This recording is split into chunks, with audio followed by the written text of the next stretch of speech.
আসসালামু আলাইকুম। আমরা যে বড় গাছগুলো গ্রাফটিং করেছিলাম, দেখুন এই যে বড় গাছগুলো আমরা গ্রাফটিং করেছি।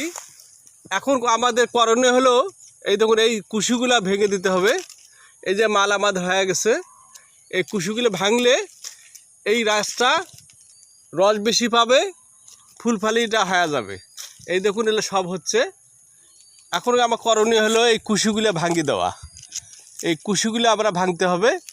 দেখুন এই কুশিগুলো ভাঙলে গাছের যে ইয়েটা ফিগারটা ঠিক হয়ে যাবে। এই দেখুন আমার আবার হয়েছে এরকম সম্পূর্ণ গাছে ইনশাল্লাহ হয়ে গেছে। এরপরে এই দেখুন সবগুলো গাছে হয়ে গেছে। এই দেখুন ইনশাল্লাহ হয়ে গেছে। আমরা যত চেষ্টা করব এই কুশিগুলো ভাঙার চেষ্টা করব, আমরা কুশি যেন না থাকে। ইনশাল্লাহ আজ এই পর্যন্তই। আসসালামু আলাইকুম।